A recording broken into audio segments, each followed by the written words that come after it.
books and started calculating how long that was going to take me, I thought, oh, I actually don't have enough hours in the day, even if I didn't want to have a life or sleep or any of that. So what's got to give here?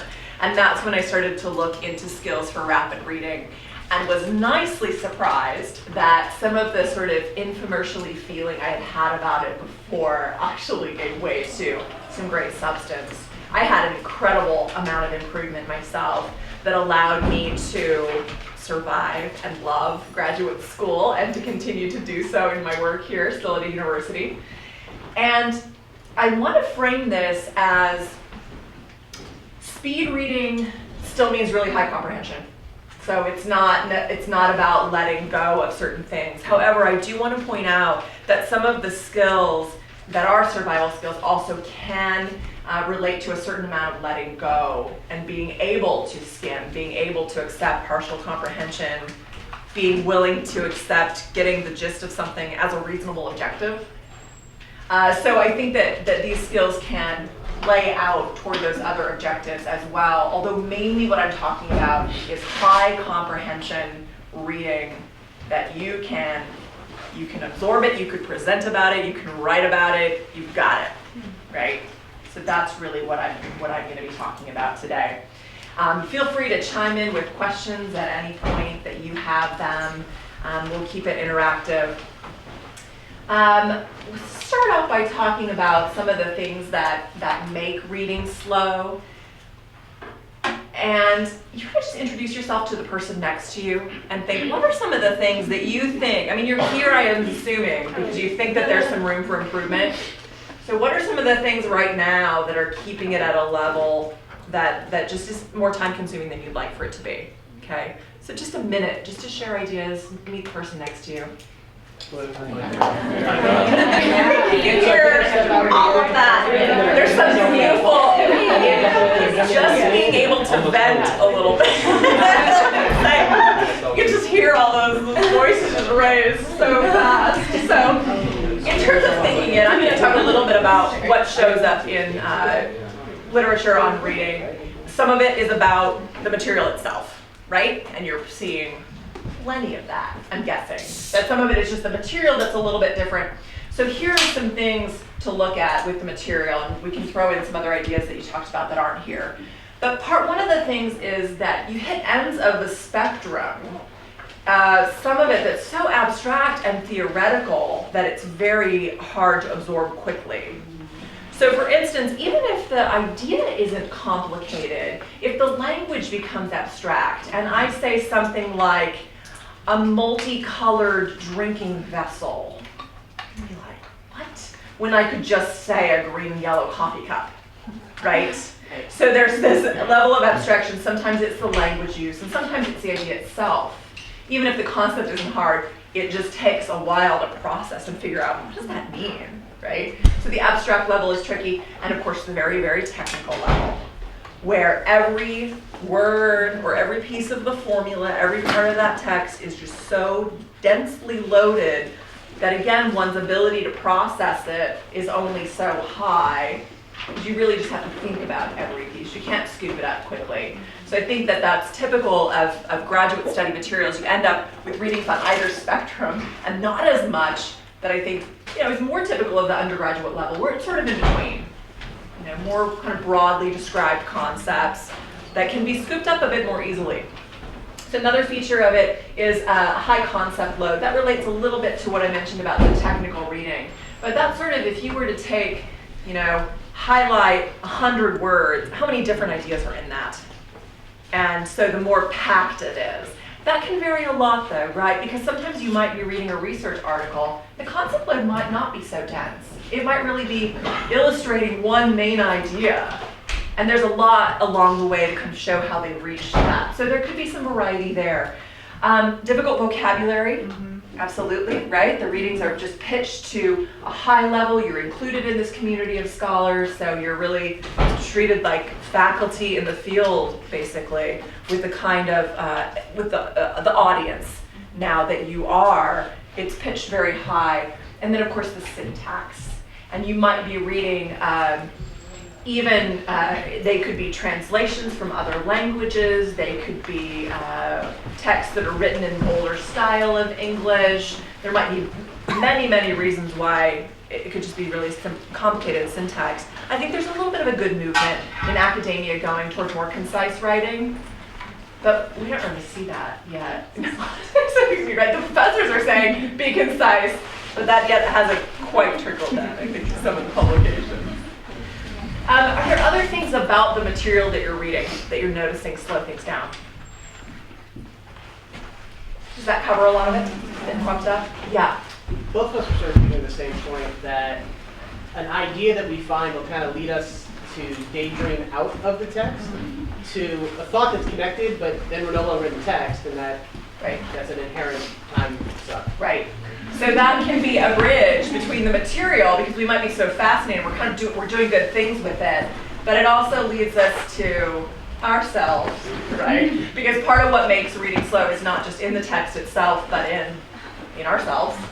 And one can be that fascination that actually can be, and I can get on a research database. I have to set a timer for myself because I start just going down this rabbit hole of, ooh, that's interesting, and this person cited that, and that seems really interesting, and all of a sudden I am absolutely not looking for the one thing that I got onto that website to look for because I've tunneled in this other direction. So the same thing can happen mentally as we're reading. We start making all sorts of different connections. We pick up another pile of stuff. We look at that. That's good work.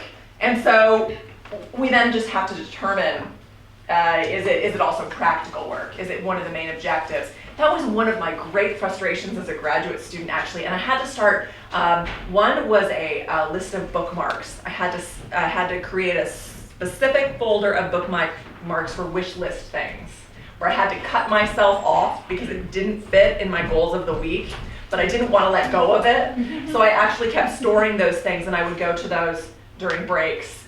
I went back to them after I got my degree. Right? So I had those. So I had one was a list of bookmarks, and one was a file of different resources and things. And that was a way for me to start letting go a little bit when it really didn't feed my main priorities. Because otherwise I just felt all that tension. I like it, and I want to get to it now. So it was like, okay, no, it's still there. It'll be there for you. It's just not what needs to happen this week.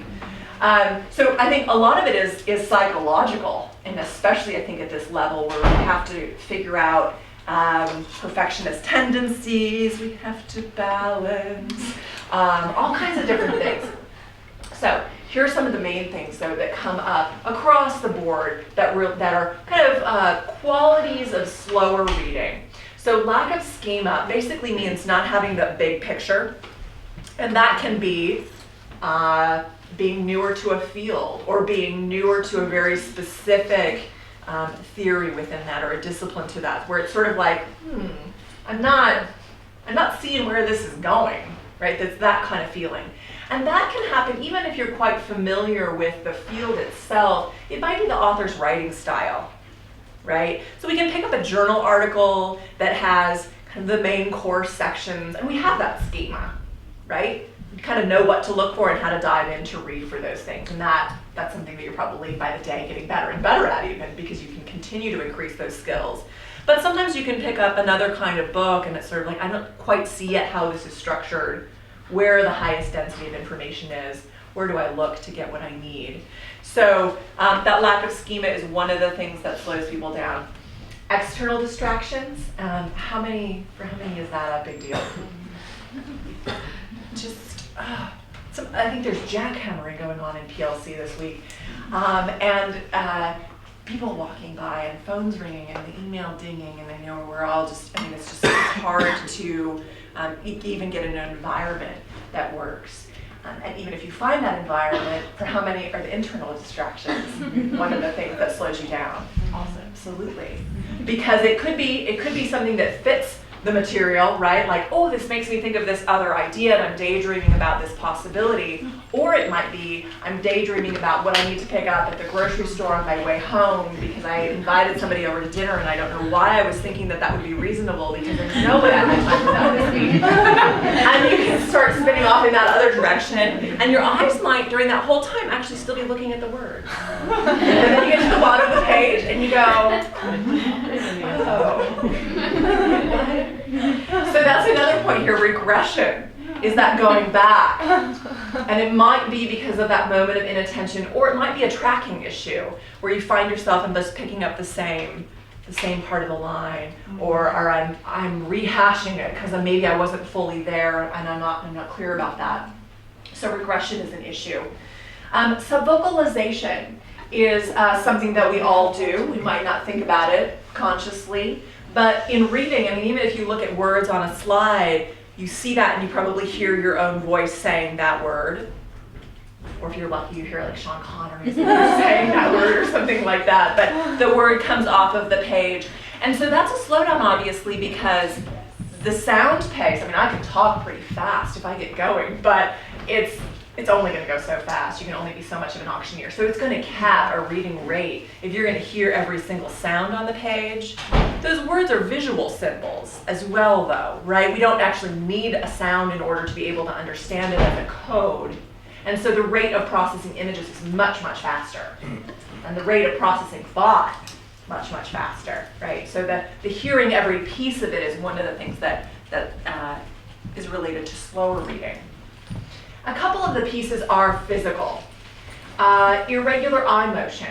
Slower readers tend to wander a bit more. We probably don't think about it or notice it, but your eyes can dart around a bit more. It's pretty expected. We go through a world that's mainly visual and spatial, right? So if I'm just looking around the room, I don't go da-ding, da-ding, da-ding, da-ding, da-ding, da-ding, da-ding. Da-ding, da-ding, da-ding. You know, we don't do that in any other environment. And then we go down to a book, so our eyes tend to still do the holistic grabbing. And that can slow things down because the words actually are in that linear order. Another thing that can happen is that we might not be taking advantage of how many words we can actually see at a glance. And so I might be looking at every single word separately, even though I can actually see more. So there's something called eye span that allows me to see more usually than the length of one word. So slower readers tend to be stopping on every single word to absorb that idea. So those are some of the features. What else came up in terms of yourselves, your approach, that creates some slowdowns? Or does that cover a lot of it? Yeah. Taking notes and highlighting, like deciding how to, like I use multi-types of highlight. I use like 3 types of highlighter, big ideas, you know, and like taking the time to decide, is this a yellow or is this a green, or do I need to write a note about it? Or right. And it almost goes into that internal distraction of thinking about, you know, pulling together different concepts. That's true. That's true, and especially as you're working out a system and you're making those decisions about how do what color would this be again, because the coding is sort of new, then you create a multitasking that isn't even about the material, and that can be a slowdown. In any case, that process of taking notes is going to take time, and that's one of the things just to face. That typically, if it's worth reading it, it's worth learning it. But exposure alone is not typically enough to be able to keep an idea, right?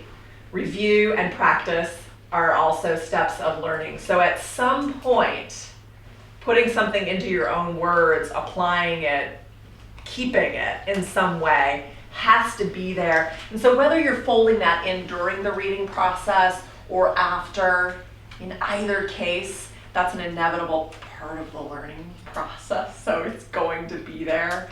One of the things that I think can help is getting practice, kind of being conscious, working out a system as you're doing, so you know what you're doing when, and that can become kind of autopilot rather than conscious multitasking. And then another part of that is sometimes I think the further you can wait through material before you start making some notes, the better decisions you can make about that, and probably the more selective you'll be. The more selective you are, the easier those notes are to go back to later.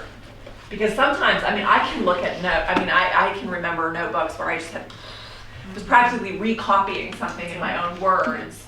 But that wasn't even friendly to go back and revisit. It wasn't a good review tool anyway.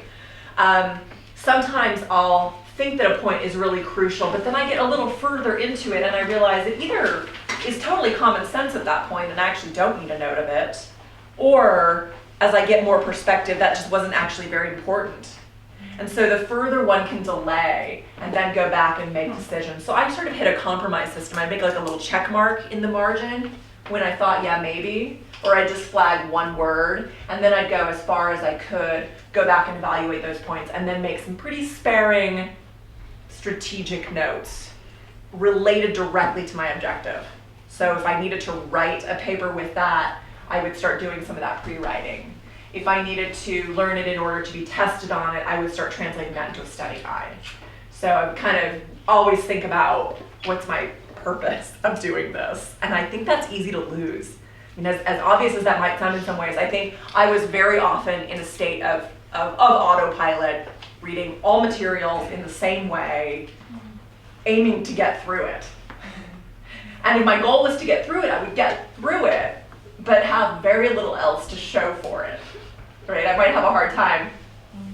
That was not a transformative experience, in other words. It was a page-turning experience, but not one that really allowed me for some new ability to converse or write or study.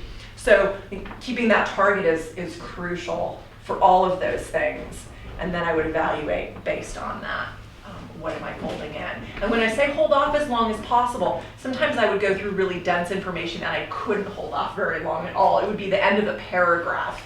And I felt, okay, I have to figure out what that meant and make a note of it before I'm even ready to move on. If it was more open, I would try to read through a whole section of an article or of a textbook and then go back and say, okay, this author put this section aside as its own unit. Now what does this unit say? And then I would go back and make decisions about it. Right? So sort of the more dense, the more often I would need to stop. So lots of things that slow us down, right? And the reason I want to put that in as context is because those are the kinds of things that we need to keep in mind to figure out which of those are most important for us, because it will be different from one person to another. And so which of the strategies then will fold into these. So I want to talk about some of those strategies. But before we even do that, I'd like to get a baseline reading rate. And Kyle was so nice to put a stack of handouts out. So some of you who came in very early still have some of these.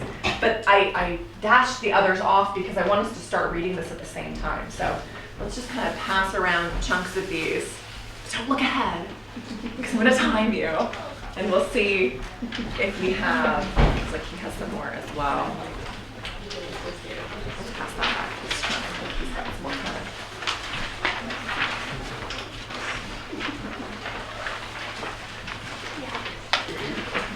There's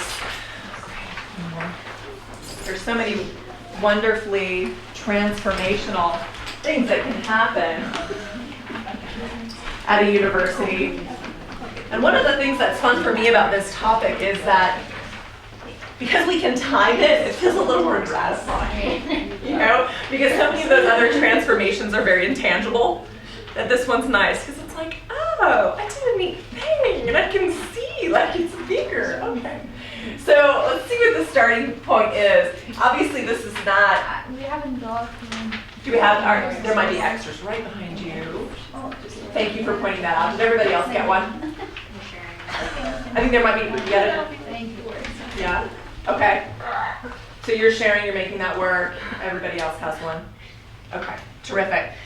So this is not a scientific setting at all, right? And your usual reading rate is not necessarily elbow to elbow in a room with 40 other people. So I get that, but this is just to kind of give an idea of what we're talking about in terms of the reading rate that we can measure. So what I'd like you to do with this reading, this history of speed reading handout, is to read at a comfortable pace, right? Just whatever your normal thing is, in as much as you can do that elbow to elbow with 40 other people, okay? So high comprehension, your usual thing.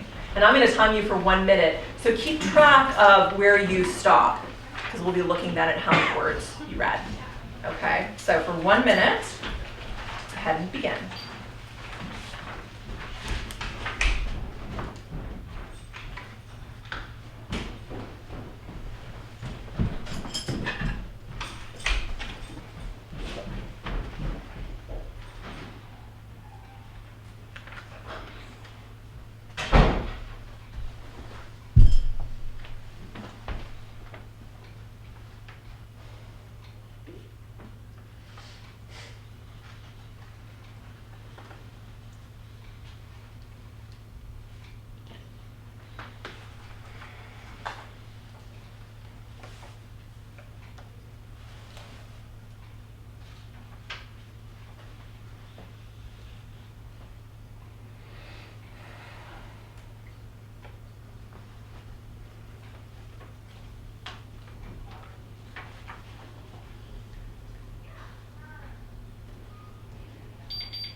track of where you stop? So I think the formula here, because every text is set up differently, there's a different column width, there's different font and all of that, to be able to measure your reading rate no matter what it is, you can, I would say, just get what you think is a good average. The lines here are long enough that I would typically count up the number of words in the top 3 lines. If I'm reading something more like mass market, paperback, or something that has narrower columns, I might read more like 5, count up the words in 5 lines and then 5 by 5. Okay, so but for this, they're long. Count up the number of words in the top 3 lines, divide that by 3 to see what the average is.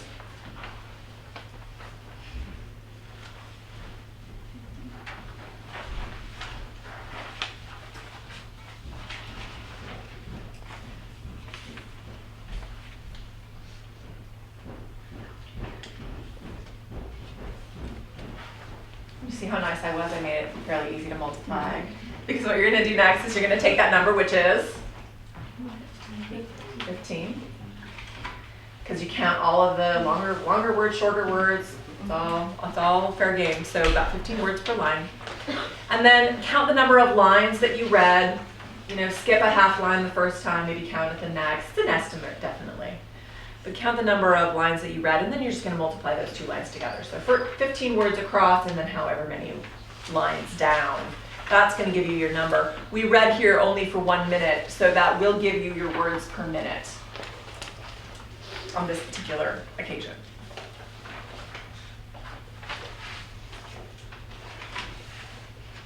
If anybody has questions, let me know.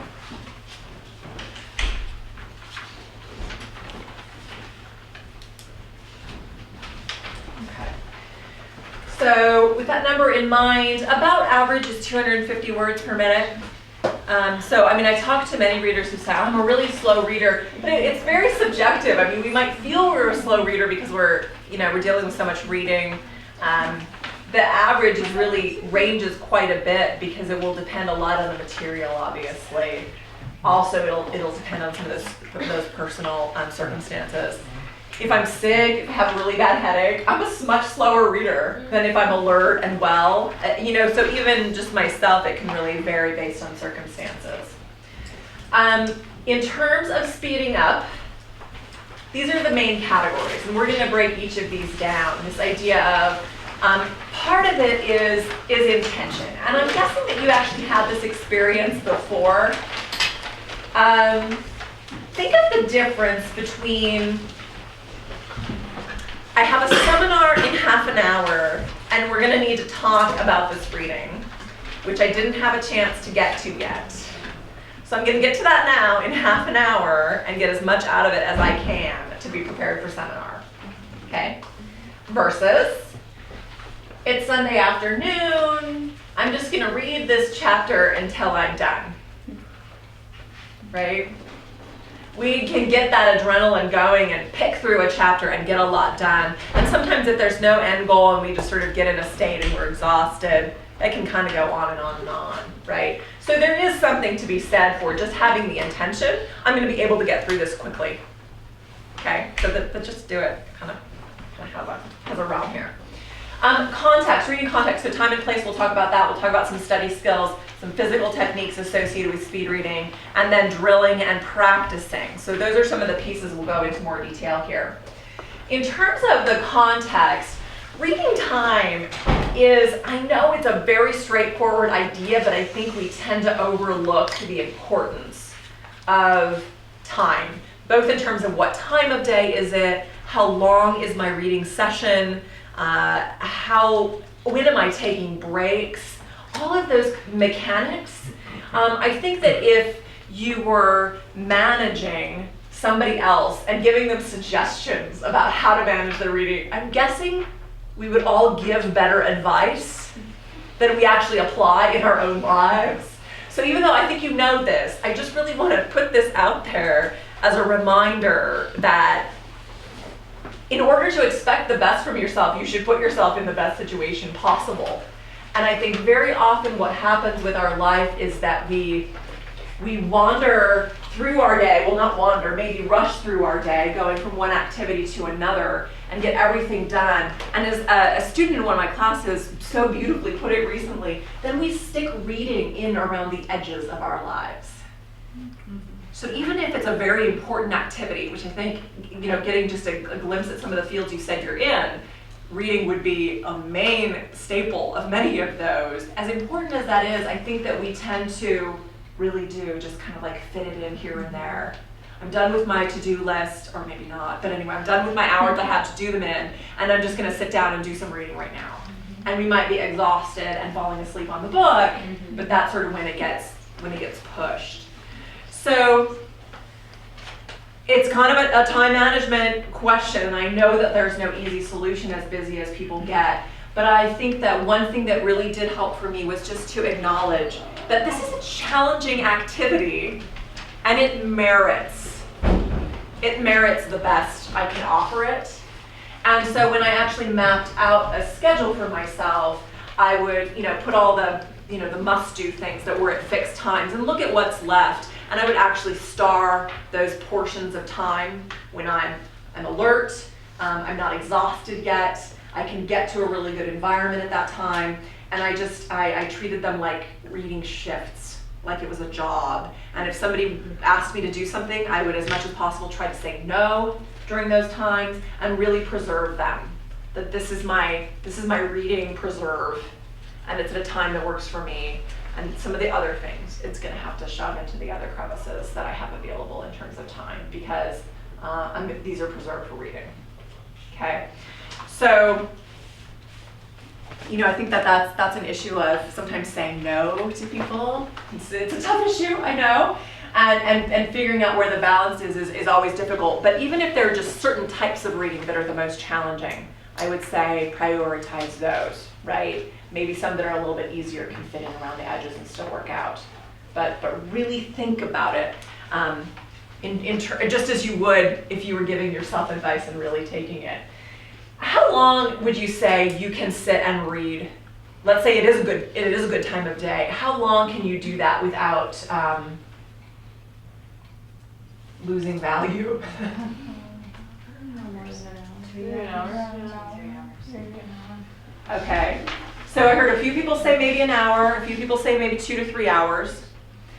I would say, yeah, it probably depends. For a lot of studies show that on different kinds of work, at about 45 minutes, people kind of start to tank a little bit. So it might be, so I started to think about hour units, but with a break, like maybe it's a 10-minute break at the end of that hour, or an opportunity to go to a new location, some exercise along the way to get the blood moving again, plant down again for another hour session where I'm doing, 45, 50 minutes of reading, and then getting another break to relocate, rehydrate, stretch, whatever. So there could be blocks attached to each other, but at least moments of checking in. Because I think what can happen is we can go in, even if we're very focused and love the material, I think we can go in a bit of a stupor. And it's hard to pull ourselves out of that. And sometimes it's a highly focused stupor. Maybe that doesn't sound right, but you know what I mean? And sometimes I think it's a not at all focused stupor, where we're just sort of going through the motions and trying to get it done. And so I will actually set a timer. I'm not a big fan of timers, so I'll sometimes set a timer and say, okay, in 25 minutes, this timer's gonna go off, and I'm just gonna take a deep breath and see where am I within this, how close am I to my goal? And then do that for another 25 minutes, right? And just, that kind of thing. So, and that's kind of, there's like a Pomodoro technique, if any of you heard of that. You could go to pomodoro.com and see the timer technique that's kind of related to that, of looking at units of time and getting in tune with how many units of your life something is taking. But definitely the breaks, I think, are sometimes, I think we sometimes just plow right through. So there's that wonderful old saying that we have to take time to sharpen the saw. And I do think that's true. Sometimes the 5-minute break, the 10-minute break, more than makes up for itself in the next hour of improved productivity. Have there been changes in some of the theories about speed reading, with more and more reading being done online, when there's, for the most part, a clock right in front of you, that changes the way you think about time.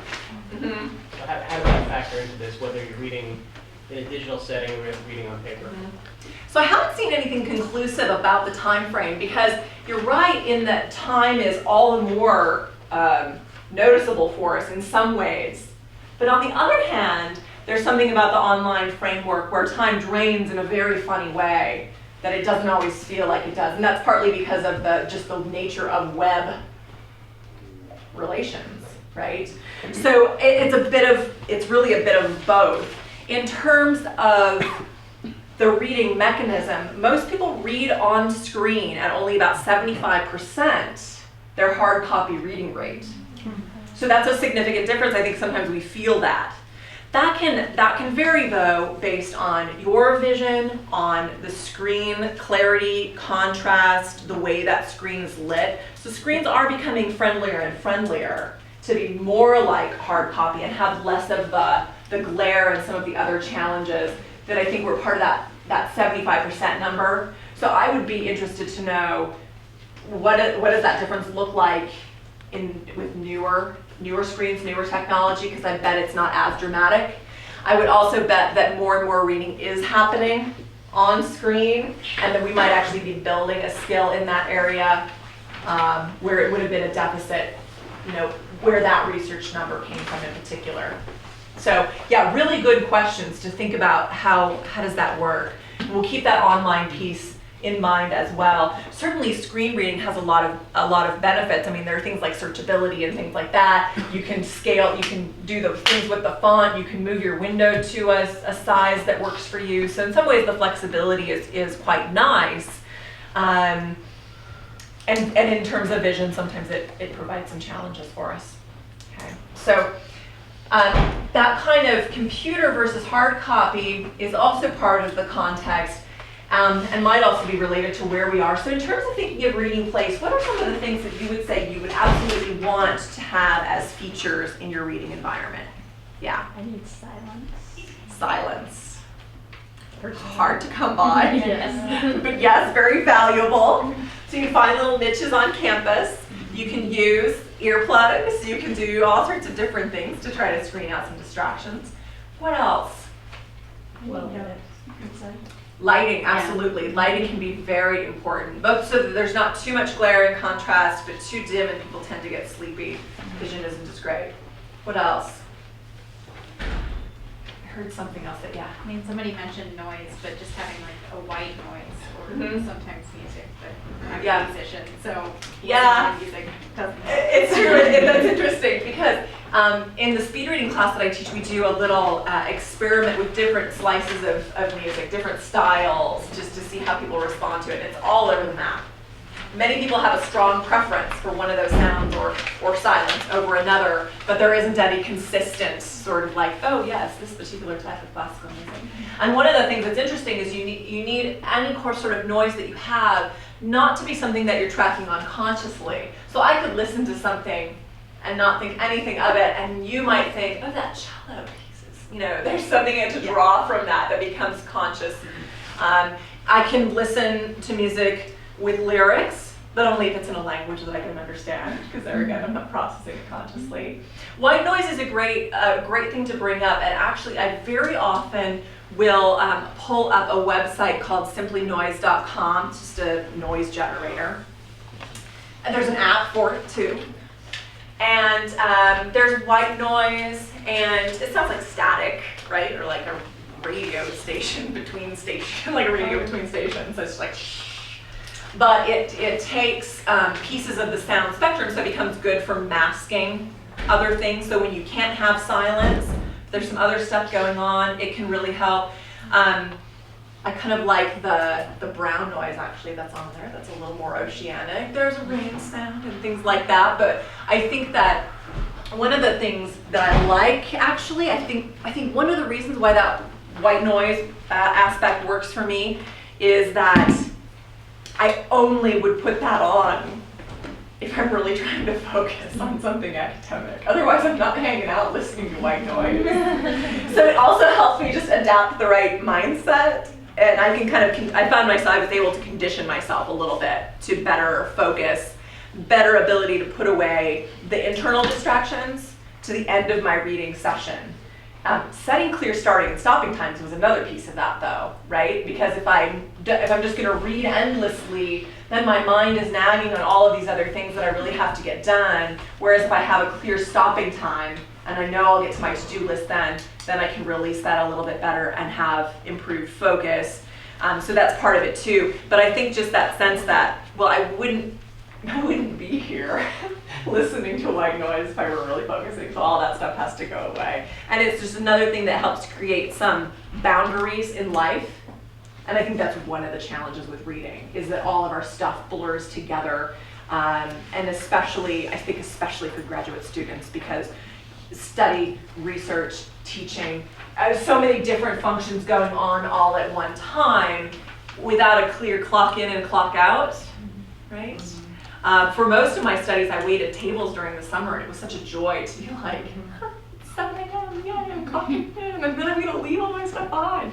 And you know, academia doesn't have those divisions, so any way that they're sort of like, okay, here's my place that represents reading, my sound that represents reading, it can be a way to kind of create some of those boundaries. Other things about the reading place? Comfy spot to sit. Mm-hmm. How comfy? Comfy enough that I don't fidget. Okay. So yes, comfort is good. And especially, really thinking about ergonomics is a great thing to think, okay, when am I most comfortable, more supported, less likely to get fatigued physically? That's going to translate mentally. I say the too comfy part though, right? Because if I mean like a recliner, I'm just going to melt away. Reading is not what I'm going to want to be doing. So there can be a lot of different features, and I think it's possible to get a little bit Goldilocks about it, like this room is too noisy and this room is too quiet, or this chair is too soft, this chair is too hard. But I do think that it's worth kind of finding those balancing points and striving for those. Not always within our control, but where it is, how can we aim for that as a conscious part of, again, this is an activity, I am a person worthy of supporting to be in the best possible conditions for completing this activity.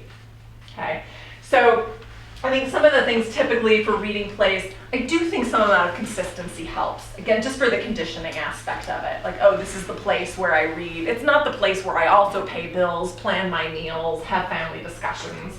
It's that I do this one thing, right? So I think that can really help. I think that having those positive features of the lighting and the sound that you like and all of that is really useful.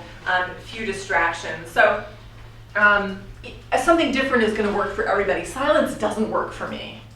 I get more distracted in a silent space where I'm just like, somebody makes some noise, right? I study great in a coffee shop environment. Mm-hmm. There could be a ton of noise, but maybe not any one particular conversation that I can track on, but it can be loud, and I'm fine with that. So everybody is really different. It's just a matter of kind of dialing in what's right for you.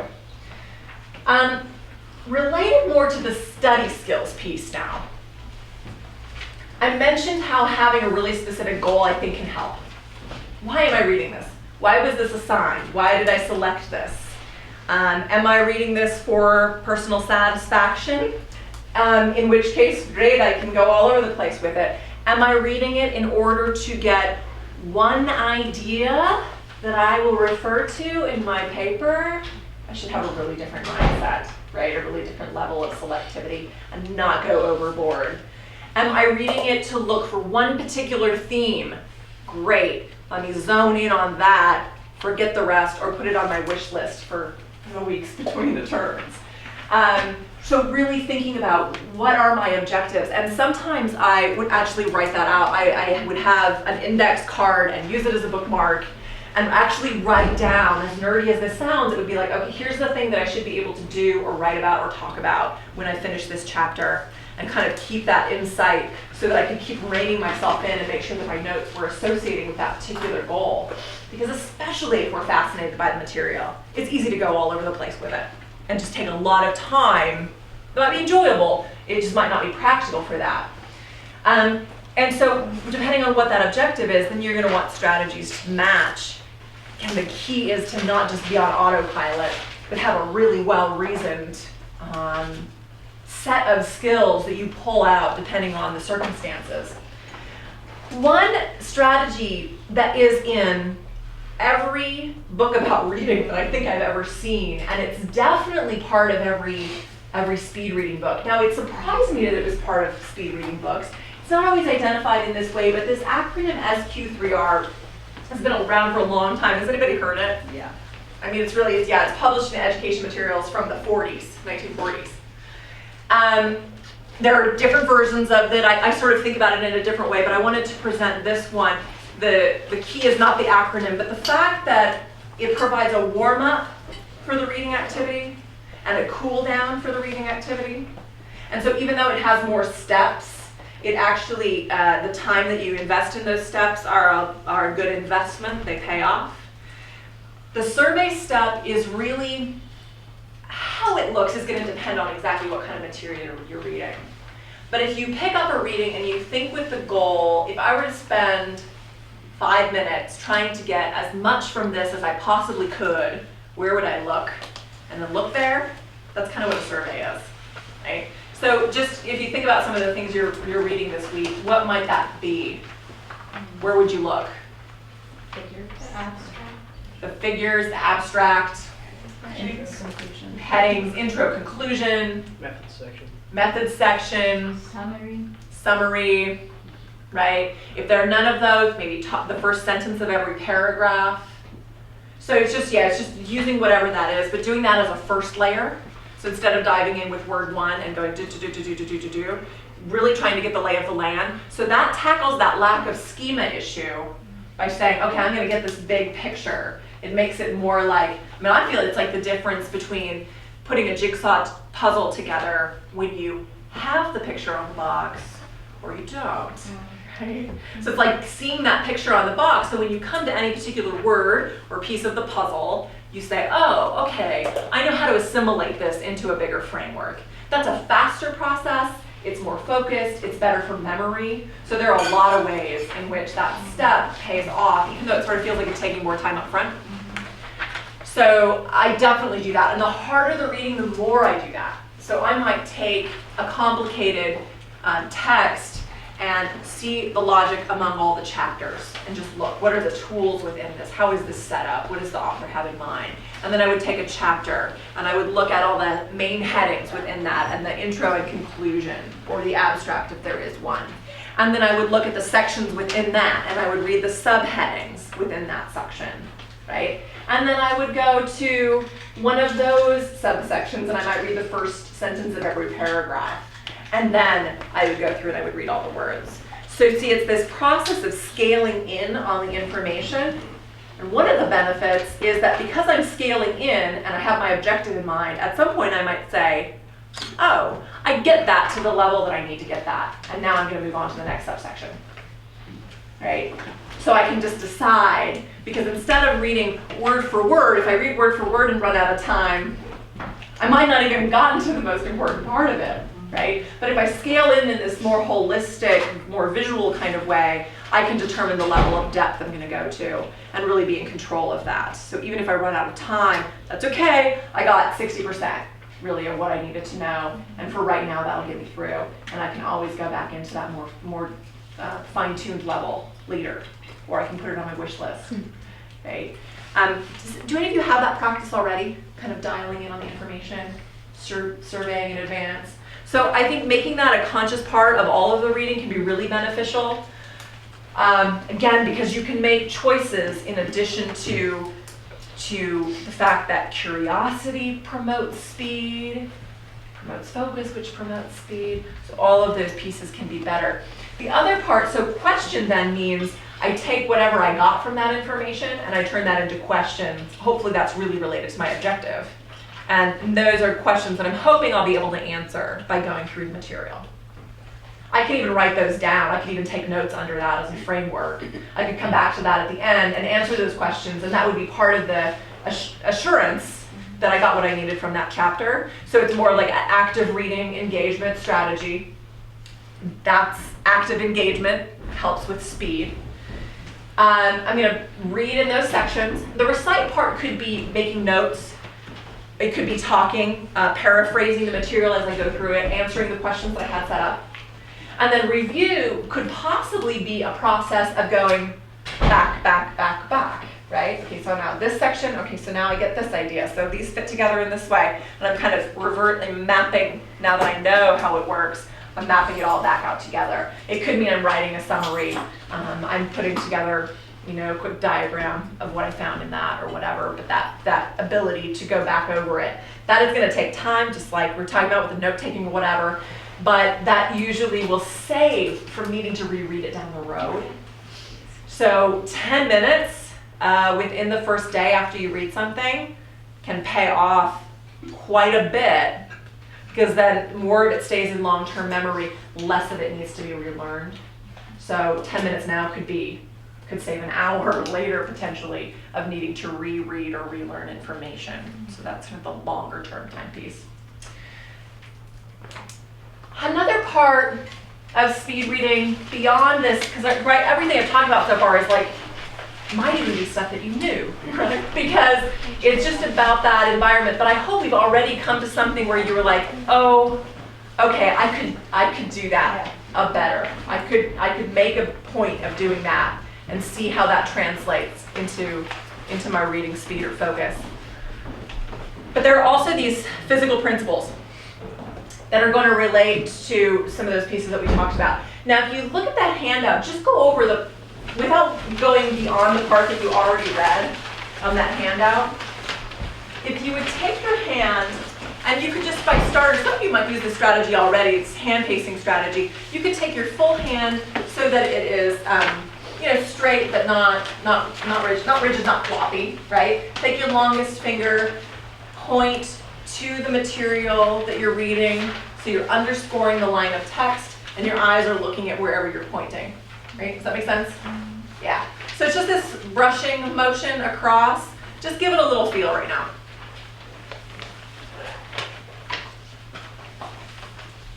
You can shake that up a little bit. You can point with one finger. Different fingers are comfortable. Most people pace with their dominant hand, but you could try the other one. I pace with a pen in my hand. Lengthen that lever. I'm usually going to be making notes at some point too. Okay. So hand pacing is part of many speed reading programs. Evelyn Wood is the one who really sort of published and taught this and sort of marketed this as part of her program. And in one aspect of it, it is a way to train the eyes to do that regular motion thing. Because if you try to think about what your eyes are doing, have fun with that. Because we don't. Right? I mean, our eyes are just automated. They wander around, and we don't think about that as a muscle group where we're like, look here, look here, look here, and it's not an easy task. Big muscle group though, yeah, we have all sorts of different things that we do with our lives where we train ourselves for a particular kind of motion, right? That's natural. Hand-eye coordination is natural, right? We're biologically wired to look at movement. We do a lot of things where we have to coordinate our hand and eyes. So it's a way to create this connection in order to get the eyes to move in a systematic way without actually having to think about our eyes. So it's partly just kind of an in-between step to connect those dots. And it works. So cool. So I don't know, it's too hard to tell, in the 30 seconds that I gave you to sort of see what that would be like. Did some of you have an impression of it right away? Yeah, I did. Did you? Sure. Yeah. I was able to focus, retain more already, just following my finger. Yeah. I mean, right? So, you never know. For me, it did not click like that. So I want to say that. Yeah. Because I was like, I got some hangnails. And, I was not in a groove with it at all. It took me a while to practice that. And in the class that I teach, there are usually some people who are right away just like, oh my goodness, my brain wants to do this, my eyes want to do this. And others who are like, okay, hate this. But that's why it's a course, because I can make them do it anyway. And then by the end, it's, in a group of 25, I might have maybe one person who still's like, not a fit for me. But the vast majority say, oh yeah, this has helped me in some way. And one of those ways is speed, because it means we can we're making visible our reading rate, because your hand is moving back and forth. And if I start going like this, because I'm sleepy. I'm gonna see that. I'm not gonna feel with my eyes, but I'm gonna see this. And I can kind of keep it like a metronome to say, okay, I can understand at this rate, and I'm gonna ask myself to just keep this rate. Sometimes I do set a metronome, actually. So it gives me just kind of a rhythm to hit certain points. It's, you know, I think though that there are some benefits, like attention, and there are things like that are reasons why people don't do it just until their eyes get trained, but actually continue to do it. Because there's this way of, it's like, I mean, how symbolically can you connect with the material? So I think that is actually an aspect that works for a lot of people. The physical movement itself can help keep people alert, stimulate that kinesthetic aspect. It creates a rhythm which can be useful for learning purposes. So I think there are a lot of reasons why this can work. But again, even if it doesn't click immediately, it can just take a little bit of time. It took me probably a couple weeks before I was like, I'm thinking about the hand. Right, and it was so a lot of times new reading principle will create a multitasking problem because we're applying a strategy that we then have to think about. So it can create a temporary dive in comprehension, and then until that becomes more automatic, until then your comprehension may not come back up again, but then it will, right? So there is this weird relationship between speed and comprehension. You might lose one temporarily and it can come back up. The idea is that they can both go up together. So hand pacing I think is a great tool. Another tool to think about is related to that eye span that I mentioned, to think about how much can we assimilate in one glance. And some of you may have seen this piece. It floats around on the internet at various times. So I'm just going to give you a second to take a look at this.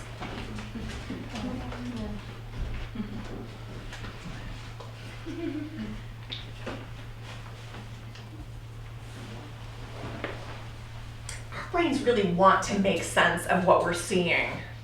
And because we are processing this language very rapidly, you might even be able to read this and not even recognize that it's typed funny, right? Especially the faster you go, you won't even notice that. If you think about a language you might be less fluent in, like I can read some German. I wouldn't want to do this in German. I would be totally confused, right? Because my processing just isn't that great in that language because I don't have fluency. If you ask a 6-year-old, right? My daughter's 9 now. She could probably get to the point where she can handle this, but she's not going to like it because, you know, we learn to read in these smaller units, letter by letter, syllable by syllable. But isn't that cool? I mean, we've made that leap to say, oh no, I just accept this as a word. And so it's just as possible to say, I'm just going to accept this as a phrase and take in a larger unit. So that's the idea of the phrase reading, is that you don't have to stop on every single word. And also the comprehension can be better because if I can just grab onto the word according, that's actually easier for me than if I'm doing some process of sort of sounding it out or stringing it together, right? It's easier just to grab that as an idea. And that's true also of the larger phrase.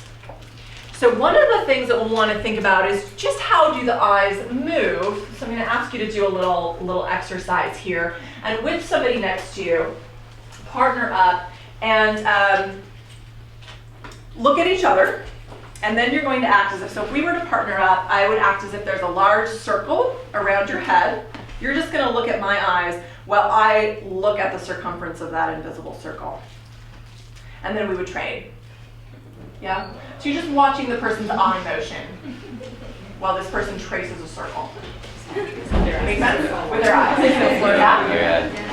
Okay, so what did you see? Did you notice about the eye movement? I know, more like a square, right? Did anyone see different shapes? Somebody saw a circle, something smooth with no angles. Right?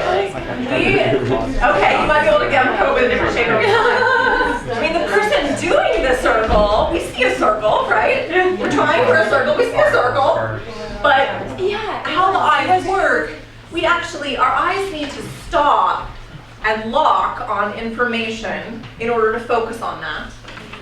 And then we move very quickly, our eyes move to a new location, we lock on that. So we're sort of taking these snapshots that we string together, so it seems like a seamless circle to the person doing that motion.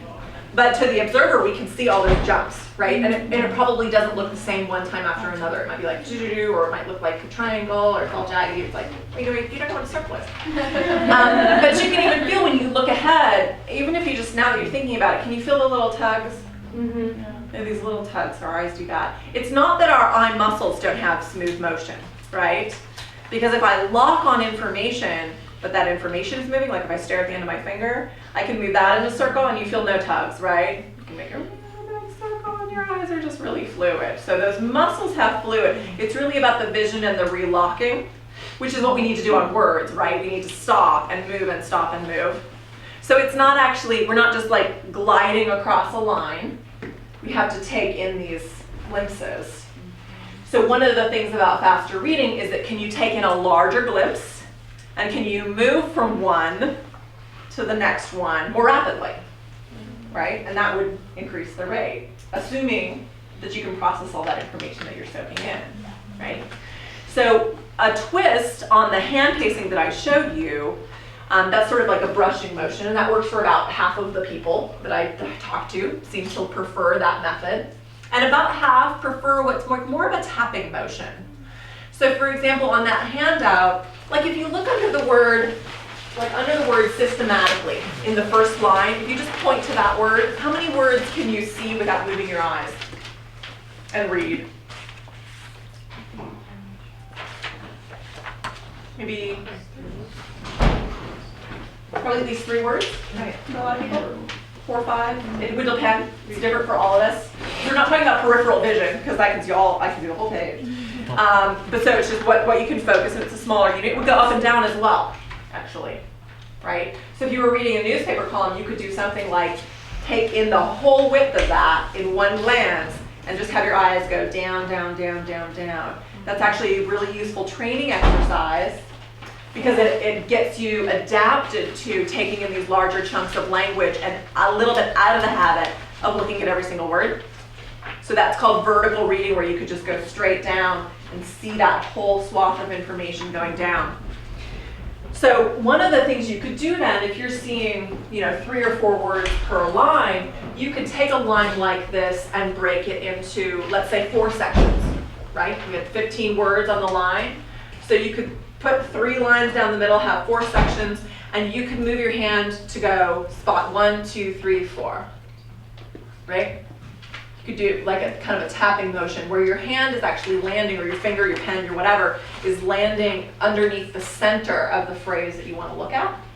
So you want to try that for just a second and see how does that feel with your eye movement. Can you get a sense of that? Does anybody have an immediate preference for one or the other? That one is really distracting to me. Okay. I found that I absorbed nothing. I was just going home. Yeah. And part of that, again, could be a temporary effect of, oh, that's just weird. And that feeling might go away and be okay. But it might just be that it feels too choppy and it's just not a good fit. I had the exact opposite experience. 50-50, see? Yeah. So far, so good. That's a little sample size. There you go. So, yeah, the first time when I guess it was the brushing was the first one, it was all blurring together. This made it much more concrete. Yeah, I do the tapping. It's a good fit for me, but it's just a mix. I didn't think I was going to like it. I thought it was going to be really distracting, but I felt like it was less fatiguing on my eyes. Kind of like I wasn't having to track. So I was kind of like, okay, I'm looking here, Kind of just like how he did that, you can feel the tug. It's kind of like I'm just giving myself a tug each time. Right. So it's a way to work with the way our eyes work. You can do the hand motion in either way, but getting to that point where you're actually landing on phrases is very beneficial for speed. It might temporarily tank comprehension a little bit, because again, it's just a little awkward, or it can feel sort of weirdly chunky. Again, though, that comprehension should come back up. One of the things that you could do as a temporary measure to train your eyes, I mentioned the newspaper column. I mean, that kind of thing can help, or you can take, you can copy even off of a website some sample of reading that you need to know really well, put it into a Word file even, and just pull that margin way back. You can increase that margin a little bit then, right, over time? Reading down, try to pull your eye span wider and wider. Another thing you could do for starters is take whatever you're reading, draw pencil lines down the middle. You know, see how many phrases are across a line and then just draw those lines, and it'll help your hand and your eye find the divisions and help with the training. That's going to be arbitrary, so it might feel a little awkward because you'll have a period will be in the middle of one of those spans. So it's going to be weird. What you'll end up doing, and I think this happens pretty naturally for people, is you will start as part of your reading to see where these boundaries between phrases are. So the punctuation is going to help with that as a really visual cue for where you're finding these groupings. English happens to be phrased often in groups of 3 or 4 words, so you can kind of look for these chunks, and they tend to make just as much sense, more sense, I would say, as that unit than they do as you're stringing every single word together. So I think comprehension can actually go up because you're looking for these larger units of thought that go together. And your brain can process that more. What might happen is that some of those sounds drop away, and that this kind of phrase reading can be one natural way to reduce the subvocalization a little bit, because you probably are doing something more like hearing a key word per phrase, but not every single thing. So that's one way just to kick out some of that sound and be able to boost your rate a little higher. So, various methods to work with this. And one thing that I didn't think to put on my slide, but I do want to mention, is that there's a website that is really neat for this kind of practice. It's called Spreeder.com. It's SPREEDER.com. I think they're selling something, but there's this free layer on the front, on the very first page of that, when you go to that site, that gives you a little demo. There's a text box. You can actually enter your own text into that. You could copy something else out, put it into this text box, and then what it does is in the middle of the screen, and you can change the font, the contrast, the number of words that are going to show up at one time. So I could select, okay, give me 3 words at a time. Let me see that at 400 words a minute. I can pick some other features of it, and it will flash those chunks of the text at that rate with those number of words. So it's really interesting because you can help train yourself to absorb those chunks, because you really are just looking at one spot, right? You still have to translate that skill back to the usual style of reading where we have to move our eyes, but it's an interesting tool to play with. Every once in a while, if I am very low focused, I actually might use that, and I'll take like a newspaper article or something that I need to read, and I'll just plug it into that. So it's like, okay, just feed me, and I'll stare at it. Because it can take a little bit of that burden off, but I think mainly as a training tool, because then you can say, okay, well, how about not 400 now, but how about 450? Give me 500 words a minute. You can also tinker with it, and if you go to it, I would say, try it and say whatever your reading rate is, and ask it to give you that 1 word at a time. And it's going to be like, and then say, give me 3 words at a time. And it's like, and it really gives you a very concrete way to see why the phrase reading can be less exhausting and more understandable, because the single word firing is like, you can put that on 500 words per minute. It's just like, rah. But you give those bigger chunks, so much easier to track on. So it's just neat for a lot of reasons. It's a site I would really encourage you to check out. It will also help as a tool for this limiting the voice, which I think is not, it's not the first priority to even worry about. Because what tends to happen is people will say, oh, I'm so aware of hearing my voice that it becomes a distraction. And then we'll think, oh, wait a minute, I'm not hearing anything. Oh, yes, I am. And it's like, oh, it just enters things in. So I think it's better to hit the sound part indirectly by speeding up, by doing the phrase reading, by focusing maybe more on the keywords, by looking more at visual patterns, by training the eyes with this physical sense. Kind of naturally will get away from the sound a little bit. You could also do kind of audio replacement, so when the sometimes for people, I think the benefit of listening to music or white noise or something is it scratches that audio need for us, and we can put the sound off the page aside a little bit more. Chances are there's going to be some of that there. It's very rare. We can just get rid of that. But what it can do is it can make it more experiential, I think. Faster, more visual, more experiential. It can increase memory. I think some people are really good auditory learners though, and you want to make sure you have another way to loop that back in. But it could be that you're talking through the notes that you took, or it could be that you're using that in other ways. So not a key priority, but something to keep in mind. Now, one of the things that I do think in terms of really boosting the rate can help is this idea of drilling. Let's do a really mini one right now, just to see if you can feel any effect of it. But then I'll talk about how, like in the class, for example, I move that further. So if you were to look again at the material that you read in that very first timed minute that we did, but look at it twice as fast, right? I mean, you've already read it, so you already know what it is. But use your hand, I would say, and use phrasing so that you're hitting these spots at just double time, basically. Because I'm going to give you 30 seconds to go over the same material, right? So it's just double time, fast forward speed, right? Yeah? Okay. So 30 seconds, go ahead and begin.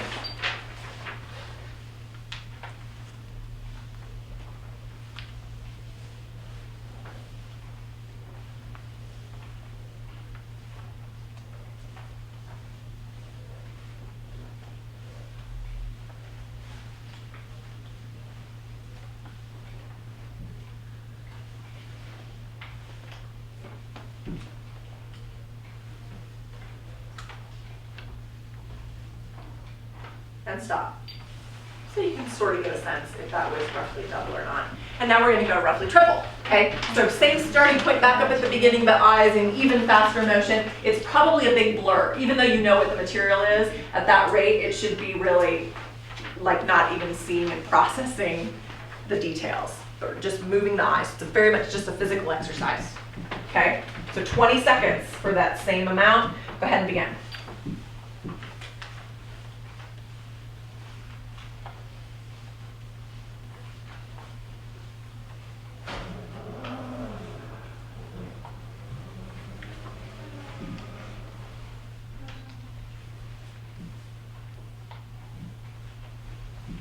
And stop. Roughly. Okay. You gotta get a sense of where triple is. Okay, I'm gonna clear this out and I'm gonna ask you to go to a spot that you haven't yet read and read again for high comprehension.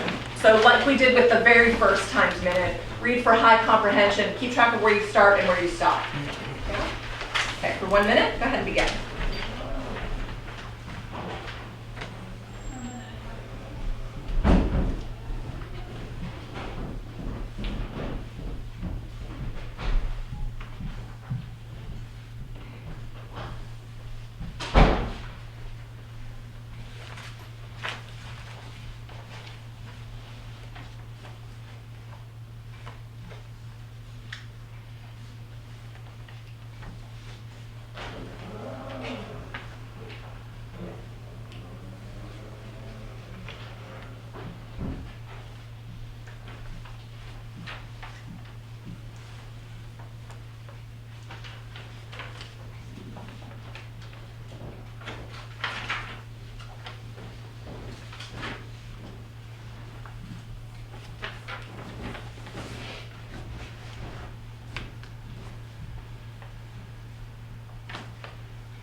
Okay, go ahead and do a word per minute count again.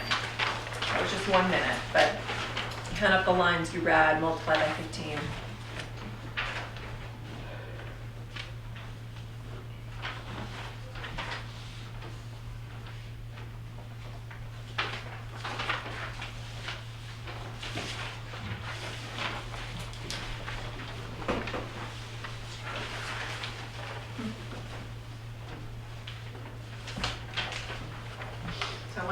Not have clinical conditions here, right? There are all sorts like different set of distractions. There are all sorts of different things that could be different about these. But just to see if there was at least a pattern that we can find in these circumstances, what was the relationship between the original minute of reading and this last one? Were they about the same or was one higher? I increased by 30%. 30% higher the second time? Okay, how many were higher the second time? Okay, so that's a lot of hands. So what is that? Is it just intent because we're talking about it, they're going to do the thing, or what, whatever it is. But one of the things about this particular kind of drill, I would call it a push-up drill, is reading is not only this mental processing, it's a physical thing as well, right? And we have a habit of looking at information sometimes more slowly than we're able to process it. And so by doing the physical part of the workout and warming up the eyes, I think it creates a couple of things. I think it helps the muscles do that regular eye movement thing. It also deprives us of information during those phases where you're going double and triple. And it's sort of like, it's almost frustrating to be looking at stuff without understanding it. It can heighten focus a bit because you get hungrier for seeing the information. So you've both stretched your comfort zone, but also increased your desire to be like, okay, I need to be understanding this. And those can come together to give you a little bit of a boost. So I actually very often will do a push-up drill at the very beginning of a reading session or during a break time. Sometimes I'll do a slightly longer version. I'll do comfortable and I'll read for, let's say I read a page in that minute. And then I'll go from that point and I'll double time I'll take a minute to do 2 pages. And then I'll take the next minute to do 3 pages. Just making my eyes go shoo-shoo-shoo-shoo. And then I'll go back to something I haven't read at full comprehension and then I'll go again. So I devote 2 minutes where I don't have comprehension, right? But I so quickly recover those 2 minutes because if my rate is something like 30% greater, that's gonna happen right away, that I've made that up again and I can keep cruising. And then once I start to decline a little bit, I can do a little break, a little eye warm up and go for it again. These things can work on screen reading as well. I sometimes use a cursor to pace. I've sometimes used a chopstick and actually pointed at my screen. Anything that still gets that motion going and allows you to just over time stretch your comfort zone. And actually I think that's one of the best ways over time that a gain does happen is, and I think with daily practice, because it's not it really is there's a physical element, so it's kind of like if I wanted to make something of my wimpy triceps, I would go on a regular basis and it wouldn't just be like a once a week kind of thing. So I would say daily practice, to think about it as just getting used to it, getting the muscles used to it and all of that. Do something like this. So you could start a reading and pace through it and go about to the point when it's all a big blur, and sustain that for a little bit, a few minutes. And then start to where you're picking up about half of it, double time. And then time yourself for a minute. And then, because that might be a sprint, try to sustain that for 10 with that same kind of pacing. And I think that over time can really move people up because your double is always higher because your comfortable rate is going up. So your double and triple are higher, and that's pushing you yet a little bit further beyond your comfort zone. Your eyes come back and you can pick up the comprehension at that comfortable rate again. So it's constantly dynamic. But I think that is where you'll find, for some material, the difference between your habit of reading and your processing rate might be big right now. And there might be other stuff you read where it's not big, right? It's so technical, processing rate isn't that high. It doesn't matter how fast you look at the words, right? But for a lot of things, and I think sometimes you're previewing research, you're doing a lot of things where you really can process the information quite quickly for what you need to be doing. And if you're going back to that idea of keeping objectives in mind, you can decide whether what you're doing is good enough. So I think that I think that these skills can apply to anything. Again, because mainly what we're talking about is the same, or maybe even better, comprehension, just at a faster rate of looking at the information because you're moving your eyes in a different way, you're grouping it in a different way, you're getting yourself in a really good setup to absorb it really well and at a rapid rate. So all of those pieces I think can come together and apply no matter what it is that you're reading.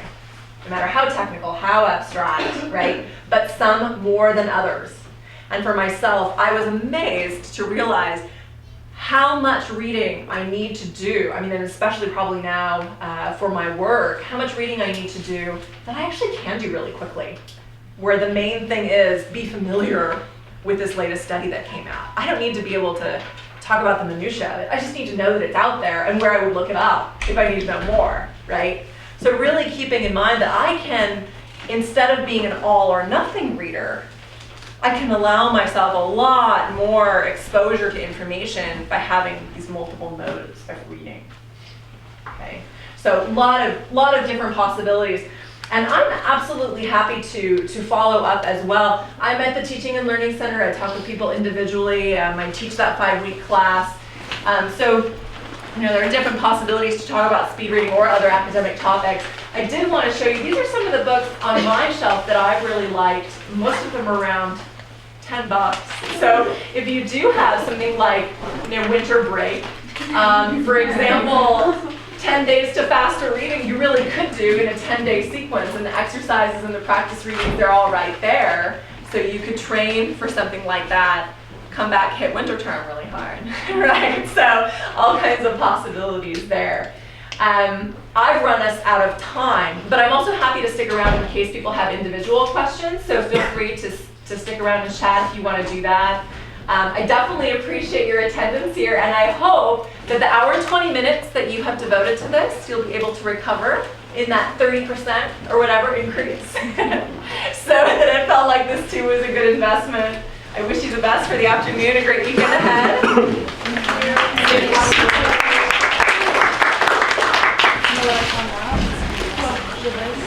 This is the time that Did you approve for dinner. Yeah, like lunch. Simply noise. Yeah, that's the white noise. I know. A little bit. It's just the same content from Like, it was nice. I ate phrase reading actually myself.